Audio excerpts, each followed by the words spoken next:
Scooby-Doo, just a simple Saturday morning cartoon from the 1970s. Well, what if Scooby-Doo wasn't so simple and was a bit more serious? What if Scooby-Doo had an ongoing narrative rather than just a monster a week? What if the characters themselves actually had an arc and were able to grow and develop? What if I told you this hypothetical actually happened? Pretty recently, in fact. Enter the 2010 Cartoon Network series Scooby-Doo Mystery Incorporated. I'm not gonna lie, I'm not a Scooby-Doo fan. I definitely enjoyed Scooby-Doo Where Are You and A Pup Named Scooby-Doo as a kid, but I wasn't into any of the other series or movies. Actually, I remember watching a few episodes of What's New Scooby-Doo as a kid and really disliking it. I don't really remember the show very well. A lot of people like What's New Scooby-Doo's theme song, but I actually kind of hate it. It just sounds like the most stereotypical 2000s rock song, which isn't a genre that I really like. Regardless, the point was, anything modern Scooby-Doo to me sort of revolved around the What's New Scooby-Doo series. I always saw Scooby-Doo as a franchise that should have died out a long time ago, which is, of course, why I never bothered keeping up with the franchise. However, I kept constantly hearing good things about Mystery Incorporated and decided to give it a watch. Which usually, whenever I'm hyped up towards something, I am incredibly disappointed. This is why I still haven't seen Stranger Things or Tiger King. It's kind of hard to not hate the shows and find flaws whenever everyone is claiming it to be this amazing show. But with Mystery Incorporated, I went in and gave it a fair shot, and much to my surprise, actually really enjoyed myself. Scooby-Doo is one of those series that will get rebooted over and over and over again. It's rare to see a reboot actually stand out in the positive sense, but Mystery Incorporated makes sure to be one of the reboots that does. The show has a unique art style to Scooby-Doo that I'm mixed on. I do like that they made Daphne's eyes purple circles, as it stands out more than just black circles, but I don't like how flat Fred's face looks. Regardless, I think a unique art style was necessary for a unique series like this. Instead of having the gang be an indeterminate age, how old are we on a scale of 14 to 32? They are clearly teens and stay within a town known as Crystal Cove, where they live with their parents, go to school, and solve mysteries. Since the show is going in a more narrative-based direction, I actually like this change. Sticking them within a smaller area gives much more room to build the world.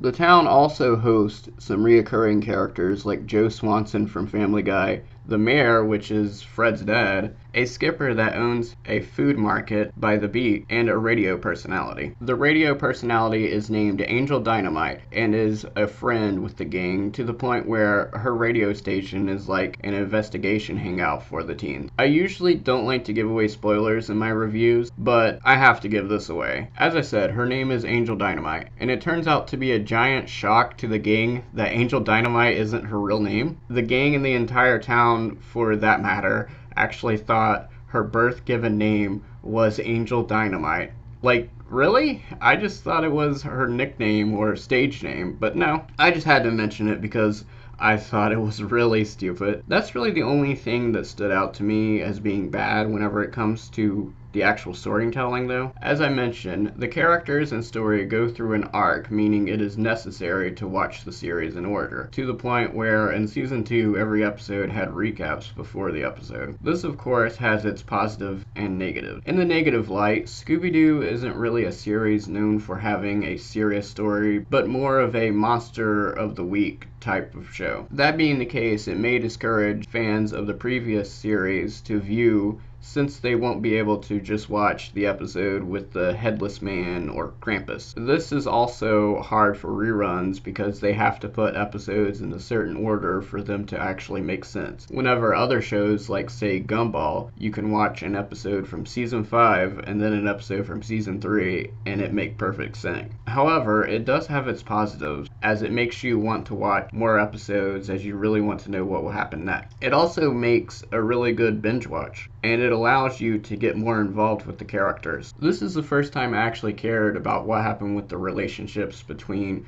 Fred and Daphne, or Shaggy and Velma. You can actually see the characters grow, and it makes it much more interesting for me at least. A lot of people have said Velma doesn't need the rest of the gang and could actually solve mysteries on her own. I used to agree with this, but there is an episode of Mystery Incorporated that actually disproves this theory and shows that all 5 members are needed. Even though comedy isn't Mystery Incorporated's main focus, it is still a piece of making the series good. But you've got a job as a teacher. Why do you need more money? Yeah, my bad.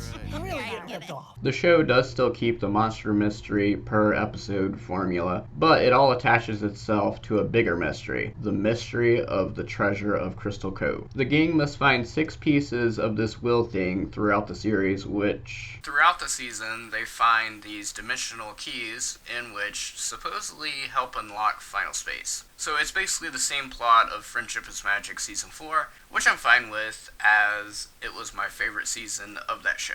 I do actually really like the goal of collecting keys in shows. That could just be because I like video games, though. Huh. Anyway, they do have help from a mysterious stranger calling himself Mr. E, who gives them clues. However, the gang isn't sure if they can trust Mr. E. They also need to worry about the series' antagonist, Professor Pericles, who is an evil German parrot, and is a pretty good antagonist for the series. Although I don't actually hate Be Cool Scooby-Doo, I just found it mediocre and not my thing, which is very standard for me and Scooby. But I do understand the hate for the show now, especially since it kind of threw the franchise down to Boomerang. Actually, more so than the series, I think that Mystery Incorporated makes Scoob look a lot worse now. I mean, it was already a bad movie. And apparently he's been stealing Netflix by using his mother's account. That is not fair for the rest of us who have to pay for Netflix. You have to pay for Netflix? How do you do, fellow kids? I do recommend watching Mystery Incorporated. It's on Netflix, which is where it belongs, and the best way to watch it. My only other real complaint is that sometimes the show will use kind of bad CGI, which stands out tremendously. The CG is supposed to match the 2D art style, and I know that can be pulled off, but it's just not here. Regardless, maybe one day Scooby will be able to rise again, but for now at least, he will be able to raise his paws in victory in joining one of my favorite shows of the 2010s. But Mystery Incorporated is still missing one thing. Wow, I haven't seen... Look away, Daphne. We all promised each other that we would never speak of him. Not ever.